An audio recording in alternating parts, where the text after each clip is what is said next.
Rachel Maddow has on-air meltdown. And guess which card she played? You know, it's only one of a handful of cards that the left play. It's either the race card, which in this case, this is the card she's playing, the xenophobe card, or the homophobe card. You know, those are the cards, or the you hate women card, you know. But this one is the race card, of course. She pull out her back pocket when it comes to Joyless Reed and her firing, which makes absolutely no sense because the person that they replaced Joy Reid with is black. What's her name? Saunders.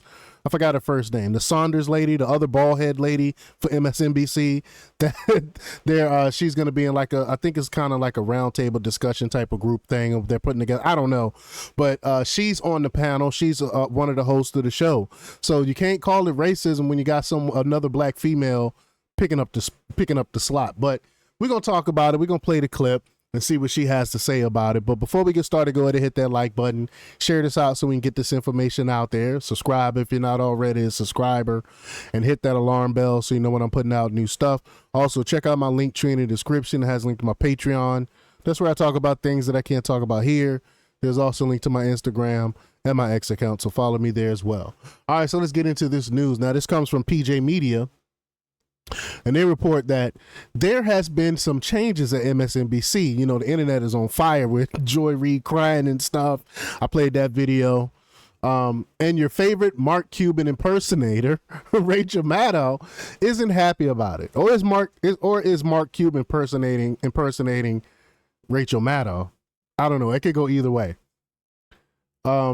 As previously reported, Joy Reid just got the axe at MSNBC, and other anchors and hosts are also losing their shows. Maddow went off on the downsizing, and her monologue was full of everything you might expect from the host. Why would you talk trash about the company that you're working for? You're still working for. It's like she wants to get fired herself. It's ridiculous. She first described Joy Reid's departure as very, very, very hard to take. Then came to the obligatory high praise for her cuckoo former co-worker. According to Maddow, there is no colleague for whom I have had more affection and more respect than Joy Reid. I love everything about her. I've learned so much from her. I have so much more to learn from her. The virtue signaling here. I can learn a lot from this black woman that spews racism, how much white people are racist. Do you know what she says about, Rachel Maddow, you're right. You know what she say about you, right? It makes absolutely no sense. But let's just get to the clip. Let's just get to the clip here. Here we go. PM hour, all the other nights except for Mondays. So that's a big change. An even bigger programming change is at 7 p.m., 7 p.m. Eastern, where Joy Reid's show, The Readout, ended tonight. And Joy is not taking a different job in the network. She is leaving the network altogether. And that is very, very, very hard to take. I am 51 years old. I have been gainfully employed since I was 12. She looked good for 50. I give her that, with her long neck and all. But she looks good for 50, even though she's very androgynous looking. But she looks good for 50. I give her that. And I have had so many different kinds of jobs, you wouldn't believe me if I told you. But in all of the jobs I have had, in all of the years I have been alive, there is no colleague for whom I have had more affection and more respect than Joy Reid. I love everything about her. I have learned so much from her. I have so much more to learn from her. I do not want to lose her as a colleague here at MSNBC. And personally, I think it is a bad mistake to let her walk out the door. It is not my call, and I understand that, but that's what I think. I will tell you it is. Well, I'll tell you, you're wrong. She was hemorrhaging. Viewership because of the race baiting and the racism that she was spewing. MSNBC had no choice but to fire her. I think the only reason they haven't fired her previously because the previous president and her was really good friends, and you know you don't want to fire your friend even though their show sucked and nobody was watching them. It is also unnerving to see that on a network where we've got two non-white hosts in primetime, both of our non-white hosts in primetime are losing their shows, as is Katie. See, this is what happens. This is what happened when you have DEI hires. When you fire that person for not doing a good job, they automatically call you a racist. So MSNBC, this is MSNBC's own fault. They created this monster. And it's the same thing. I think I talked a little bit about it yesterday. It's the same thing when Joe Biden hired Jean-Pierre, you know, the DEI hire, because she checked all the boxes. She was a lesbian. She's black.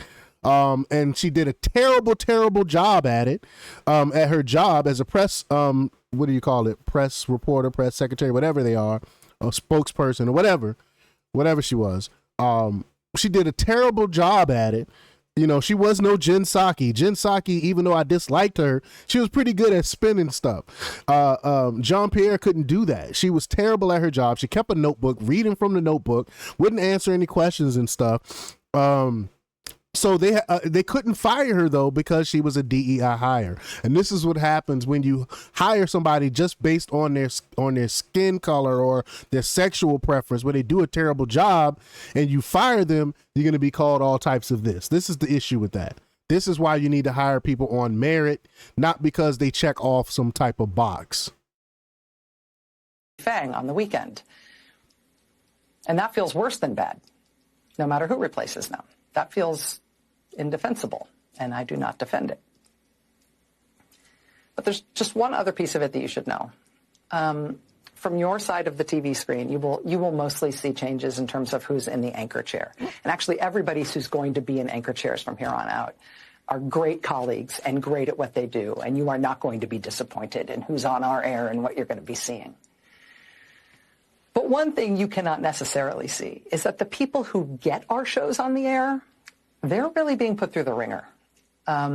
Dozens of producers and staffers, including some who are among the most experienced and most talented and most specialist producers in the building, are facing being laid off. They're being invited to reapply for new jobs. Do better. That has never happened at this scale in this way before when it comes to programming changes. If y'all didn't suffer from Trump derangement syndrome and y'all reported the news like y'all supposed to, it's okay to have your opinions and stuff, but don't make up stuff and start calling people names and call it news. That's not news. And you turn your own audience off by the false reportings and stuff that y'all been doing over the years. And so this is what happens. More people should be fired. Presumably because it's not the right way to treat people, and it's inefficient, and it's unnecessary, and it kind of drops the bottom out of whether or not people feel like this is a good place to work, and so we don't generally do things that way. Maybe all of our folks, including most of the people who are getting this very show on the air right now, maybe they will all get new jobs here, and I hope they do, but in the meantime, being put in this kind of limbo, the anxiety and the discombobulation is off the charts at a time when this job already is extra stressful and difficult. How? It is not news for me to tell you that the press and freedom of the press are under attack in a way that is really, it's a big deal for our country. It's very visceral for us here. I know that the business of the press is not an easy thing, and I know that no job is forever. But I think I'm safe in saying for all of us anchors who you know through the TV, please know that what pains us the most is not what happens to us. It is what happens to our coworkers on whom we... Remember when all those coal miners and stuff like that was losing their jobs, and people like her on the left, MSNBC and stuff, was saying, learn the code? Remember that? There was absolutely no empathy for those people that lost their jobs because they wanted to go and move towards so-called sustainable energy and shut down these coal power plants, and people lost their jobs, and families and generations that have been working there for years. And they said, oh, they can learn the code. Remember that? Remember that? There was absolutely no empathy for those people. But they're asking us for empathy right now. That's what makes it so hard for me to really feel sorry for them, because I know how disgusting and evil these people really are. It's hard to feel sorry for someone that's this evil. we depend and who you don't necessarily know, but we respect and love them and depend on them. And did I mention we respect them?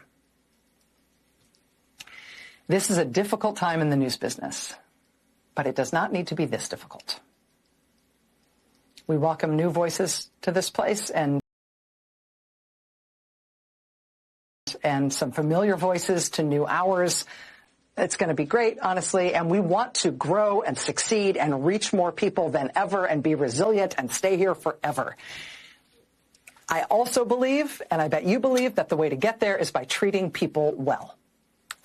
But you haven't been. That's exactly why these people lose their jobs, because they haven't been treating people well. They've been calling people all types of names the whole time, racists and, you know, like I said, xenophobes and all these other things that they've been calling conservatives. And then they want to be treated well. Are you serious right now? Being good people, good colleagues, doing good work with them, and then having their back. That we could do a lot better on, a lot better. I'll be right back. There you have it. Again, it's hard. It's really hard for me to have any empathy for these people because I know how evil they really are. But y'all let me know y'all thoughts. What do y'all think about all this? Leave your comments down below. Like, share, and subscribe, and check out jjthepsychotherapist.com for the latest in news. Until next time, peace.